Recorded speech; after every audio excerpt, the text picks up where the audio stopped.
প্রেম করে বিয়ে, অতঃপর বিয়ের কিছুদিন পর ডিভোর্স। এই টাইটেলে ভাইরাল হওয়া একটি ভিডিও ভেসে বেড়াচ্ছে সোশ্যাল মিডিয়ায়। ভিডিওতে দেখা যায় বরের হাত থেকে হাসি মুখে কাবিনে টাকা নিচ্ছে স্ত্রী। এই বিষয়টি দেখে নেটিজেনরা করেছে বিভিন্ন ধরনের নেতিবাচক মন্তব্য। বিস্তারিত থাকছে ডেস্ক রিপোর্টে। আপনার দৃষ্টিতে ডিভোর্স ব্যাপারটি কোনো সমাজ, পরিবার, ব্যক্তি কারোর জন্যই কোনো সুখবর, অনাকাঙ্ক্ষিত ঘটনা নয়।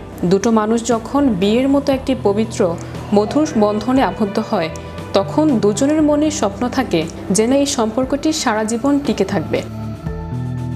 এই সম্পর্ক মাঝপথে ভেঙে যেতে পারে এ চিন্তা বা আশঙ্কা কারো কল্পনাতেও আসে না।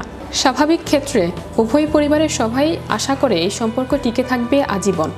যে কোনো সমাজের ভিত্তি এই বিয়ে নামের সম্পর্কটি, কিন্তু বর্তমানে বিয়ে যেন হয়ে গেছে পুতুল খেলা। ভালো লাগলো খেললাম, ভালো লাগলো না ভেঙে দিলাম। সম্প্রতি তেমনই একটি ভিডিও ঘুরে বেড়াচ্ছে সোশ্যাল মিডিয়ায়। প্রেম করে বিয়ে, বিয়ের কিছুদিন পর ডিভোর্স। এই টাইটেলে ভাইরাল একটি ভিডিও ভেসে বেড়াচ্ছে নেটিজেনদের নিউজ ফিডে। ভিডিওতে 4 জন ব্যক্তি রয়েছে, 3 জন পুরুষ আর 1 জন মহিলা। ভিডিও দেখে বিষয়বস্তু মনে হচ্ছে ডিভোর্সের কিছু। ছেলের হাত থেকে মেয়েকে হাসি মুখে কাবিনের টাকা নিতে দেখা যাচ্ছে। এই বিষয়টি দেখে নেটিজেনরা করছে বিভিন্ন ধরনের নেতিবাচক মন্তব্য। এমডি আরফিন সজীব নামের একজন লিখেছেন, দীর্ঘ 15 বছর ধরে ব্যবসা করতেছি, আজ পর্যন্ত সফল হতে পারলাম না। ইস, আমি যদি মেয়ে হতাম তাহলে আজকে আমি হয়তো সফল ব্যবসায়ী হতাম। জিসান ইসলাম নামের একজন লিখেছেন, ওরা যেভাবে কাবিনের টাকা নিয়ে ব্যবসা করতেছে, আমার মতে প্রত্যেকটা বিয়েতে যৌতুক দেওয়া ও বাধ্যতামূলক করা হোক। এমডি খাব্বার নামে একজন লিখেছেন, ব্যবসায় লাভবান হলে সকল ব্যবসায়ের মুখে এমনই হাসি ফুটে। তবে দেশের কোথায় এই ঘটনাটি ঘটেছে তা জানা যায়নি। প্রশ্ন হচ্ছে, সমাজে বিবাহ বিচ্ছেদ প্রবণতা কেন বাড়ছে?